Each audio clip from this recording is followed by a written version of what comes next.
Metro రైలు రాకముందు ఎక్కువగా నేను ఎంఎంటీఎస్ రైళ్ళనే తిరిగేదాన్ని. పొద్దుగాల పూట మస్తు రష్ ఉండేది రైళ్ళల్లో. చిన్న చిన్న పనులకు పోయేటోళ్ళు, ఆఫీసులకు పోయేటోళ్ళు, కాలేజీలకు, స్కూళ్ళకు పోయే పొలగాళ్లతోని రైలు కిటకిటలాడేది.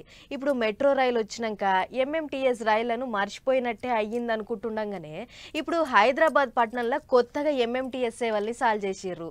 7 నుంచి 7 వరకు చూద్దాం పారి. చిక్కు చిక్కు బుక్కు బుక్కు అనుకుంటా కూ అని కూత పెట్టుకుంటా మేడ్చల్ జిల్లాలున్న గట్కేసరికేంచి లింగంపల్లి దానిక కొత్తగా నడిచేతందుకు 2 ఎంఎంటీఎస్ రైలు బండ్లు పట్టాలెక్కినాయి. మంగళవారం నాడు పట్టాల మీద ఉన్న రైలు బండికి మాజీ మంత్రి Malla Reddy sir, MLC AVN Reddy sir, railway పెద్ద ఆఫీసరు భర్తేష్ కుమార్ సార్లు పచ్చ జెండా ఊపి రైలు బండ్లను సాల్వ్ చేసారు. ఇక బేస్తారంకేంచి కూత పెట్టుకుంటా రైలు పట్టాల మీద లువ్వడి మీద పరుగులు పెడతాయి అన్నట్టుకి రైలు బండ్లు. అగ చూడు కొత్తగా పెళ్లి పిల్లకు పూలు పెట్టి బొట్టు పెట్టి ముద్దుగా ముస్తాబు చేసినట్టు రైలు బండికి పూలమాలలేసి ఎట్ట సింగారించిలో.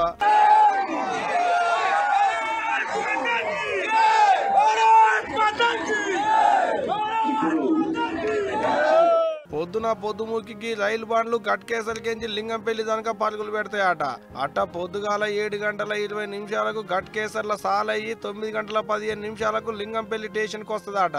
మళ్ళా ఆటంక పొద్దుముకి 5 గంటల 45 నిమిషాలకు లింగంపల్లిలో సాలైతే మస్క చీకటి పడేటాళ్లకు అంటే 7:30 కల్లా గట్కేసర్ స్టేషన్ కు వస్తుందట గీ రైలు బండి.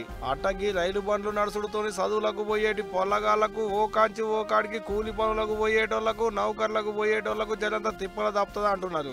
ఇట్టా కొత్తగా ఎంఎంటీఎస్ సేవలను పట్టాలెక్కించేటాళ్లకు మేడ్చల్ జిల్లాలున్న పబ్లిక్ మాత్రం మస్తు ముడిచి ముప్పందు అవుతున్నారు పోండ్రి.